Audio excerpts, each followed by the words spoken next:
सरस्वती भूख से परेशान हो गई थी। सुबह से मालती ने उसको खाने के लिए कुछ भी नहीं दिया, क्योंकि सुबह नाश्ते में उसने आलू के पराठे बनाए थे और अब वे भी खत्म हो गए थे। इसलिए सरस्वती दोपहर के खाने की राह देख रही थी। पर मालती ने सुबह पेट भर के नाश्ता किया था, इसलिए वो दोपहर का खाना नहीं बनाने वाली थी। अत्यंत भूख से परेशान हो रही सरस्वती मालती के पास गई और बोली, बहू, मुझे बहुत ज़ोरों से भूख लगी है, खाने के लिए कुछ भी दे दे।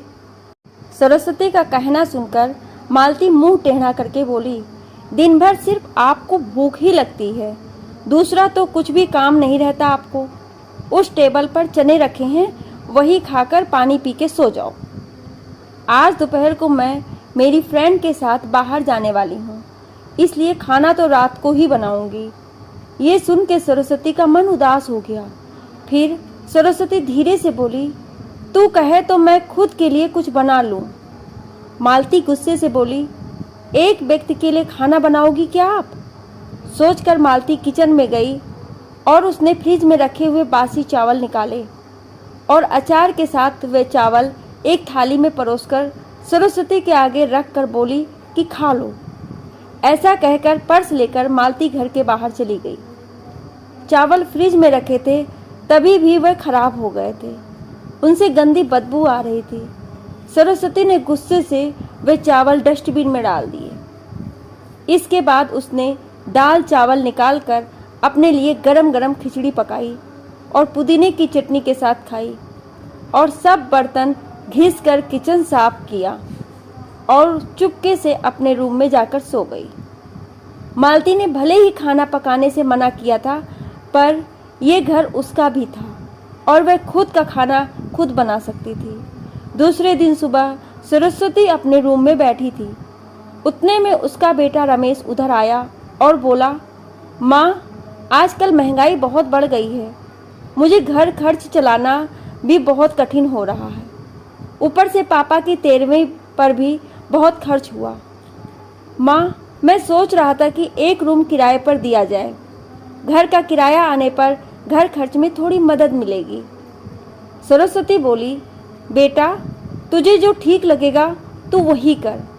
उसके बाद रमेश गला साफ करते हुए बोला, माँ, तेरा रूम खाली कर दे और नीचे के छोटे रूम में शिफ्ट हो जा।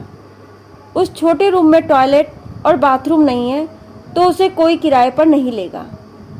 सरस्वती चौंक गई और बोली, पर वह रूम छोटा है और वो तो स्टोर रूम है, मैं उधर रहूंगी तो टॉयलेट बाथरूम कैसे जाऊंगी? रमेश बोला, माँ, तू आंगन के टॉयलेट में जाया कर, तू तो घर ही रहती है ना। जिसको हम रूम किराए पर देने वाले हैं, उसको तो सारी सुख सुविधा तो चाहिए ना। वैसे भी ये रूम भी बहुत बड़ा है, पापा के जाने के बाद तुझे इतने बड़े रूम की क्या ज़रूरत है?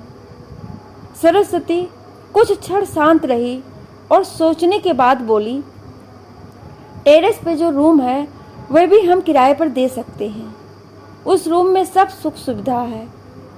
उस पर रमेश बोला, नहीं माँ, वह रूम हम किराए पर नहीं दे सकते, वह अपने मेहमानों के लिए रखा है।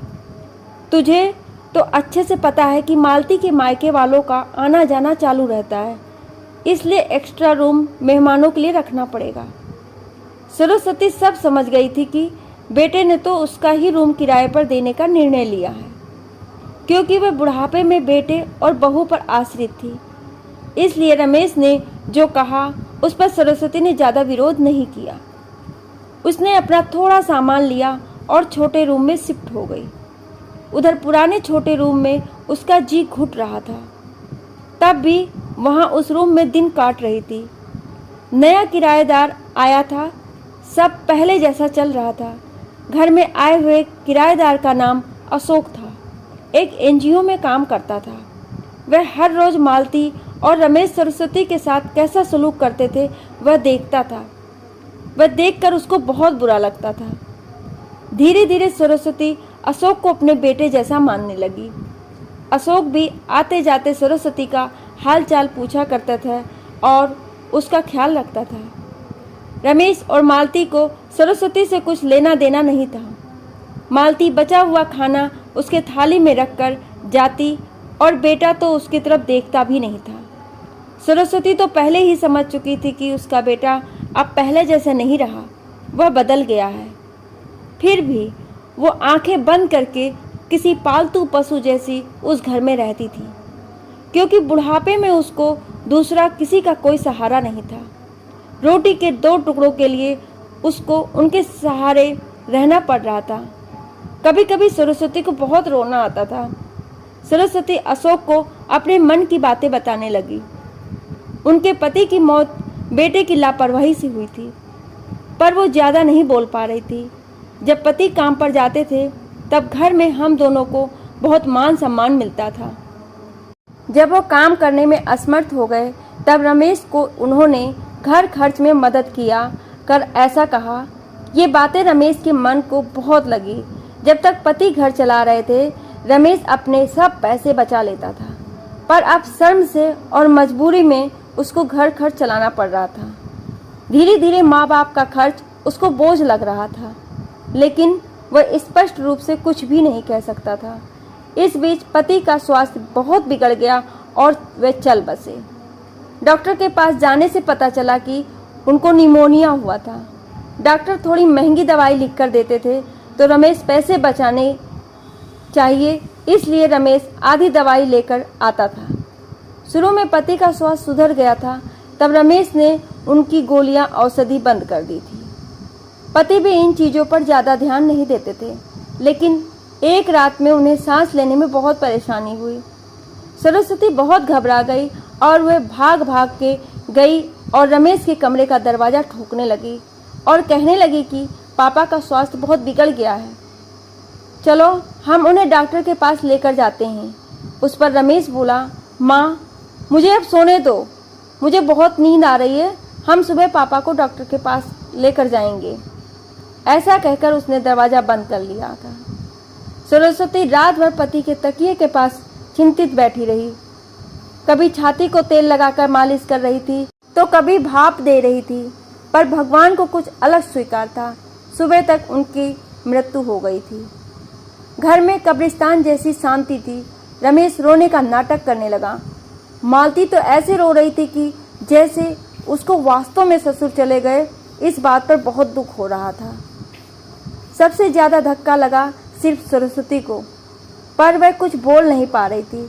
सरस्वती की आंखों से अश्रु आ रहे थे और उसके ओठ धड़ धड़ कांप रहे थे, जैसे कि वो कहना चाहती हो कि अब ऐसे रोने का नाटक क्यों कर रहे हो, मेरे पति की मौत के आप दोनों जवाबदार हो। पर वह कुछ बोल नहीं पाई।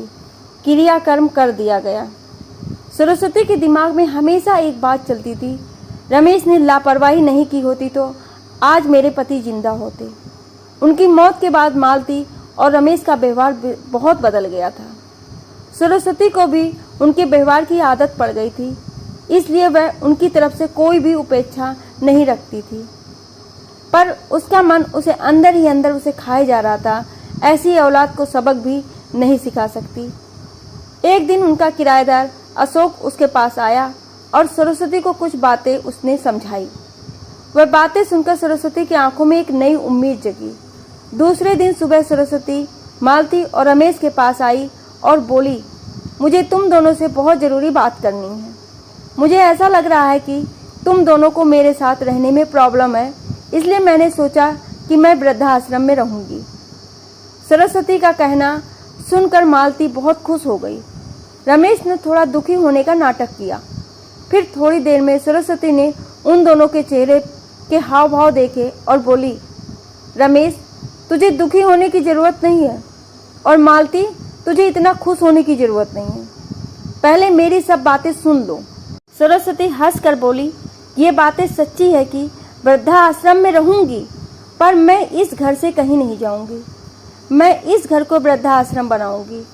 अब यहाँ तुम्हारे जैसे स्वार्थी बेटे और बहू यहाँ नहीं रहेंगे, मेरे जैसे बूढ़े लोग यहाँ रहेंगे। मेरा आखिरी निर्णय है। ये सुनकर रमेश और मालती दोनों ही चौंक गए। रमेश और मालती एक दूसरे की तरफ देखने लगे। उन दोनों ने सोचा था कि सरस्वती घर छोड़कर चली जाएगी, तो वह दोनों खुशी से रहेंगे। उनको लगा था कि अब उनको सरस्वती की जवाबदारी लेनी नहीं पड़ेगी, उसका ख्याल नहीं रखना पड़ेगा, पर इधर तो सब उल्टा हो गया था। सरस्वती का कहना सुनकर रमेश गुस्से से बोला, माँ तेरा दिमाग तो ठीक है ना? इस घर पर मेरा अधिकार है, फिर तू इस घर को कैसे वृद्धाश्रम बना सकती है?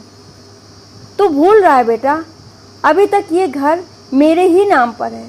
सरस्वती गुस्से से बोली, तुम दोनों ने मुझे बहुत परेशान किया है, छोटी छोटी बातों पर मेरा अपमान किया है, बीमारी के वक्त भी मुझ पर ध्यान नहीं दिया, खाने पीने के लिए भी मुझे बहुत तरसाया।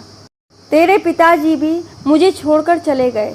अगर मैंने कठोर निर्णय नहीं लिया तो मेरा भी वही हाल होगा जो तुम्हारे पापा का हुआ था। इसलिए मैंने सोचा कि बेटे के झूठे प्यार के जाल में फंसने से अच्छा है मैं अपने बारे में सोचूं। रमेश घुटनों पर आकर बोलने लगा, माँ मुझे माफ़ कर दे, हम दोनों तेरा अच्छे से ख्याल रखेंगे, तेरा कभी भी अपमान नहीं करेंगे, पर तू इस घर को वृद्धाश्रम मत बना। माँ थोड़ा सोच कर तो देख, हमारा क्या होगा? सरस्वती ऊंची आवाज़ में बोली, मैंने और तेरे पापा ने तुझे अच्छे संस्कार दिए थे, फिर भी तूने सिर्फ तेरे परिवार के बारे में ही सोचा, हमारा नहीं। फिर मैं तेरा कैसे सोचूं? तू तेरे परिवार का सोच, मेरी चिंता मत कर और जल्द से जल्द ये घर छोड़कर चला जा, क्योंकि इस घर में अब अच्छे लोग रहने आ रहे हैं। इतना कहकर सरस्वती अपने रूम में चली गई। रमेश और मालती शांत सरस्वती को जाते हुए देखते ही रह गए। सरस्वती ने अपने जैसे बूढ़े लोगों को उसके घर में आश्रय दिया। अशोक की मदद से वृद्धाश्रम अच्छे से चलने लगा। फ्रेंड्स, आजकल के लड़कों ने बूढ़े लोगों के साथ गैर व्यवहार किया तो बूढ़े लोग भी कठोर निर्णय ले सकते हैं। आशा करती हूँ कि ये कहानी आपको अच्छी लगी होगी। कहानी अच्छी लगी हो तो लाइक, शेयर और कमेंट ज़रूर करिएगा, और ऐसी ही कहानियाँ सुनने के लिए हमें सब्सक्राइब ज़रूर करें। Thank you.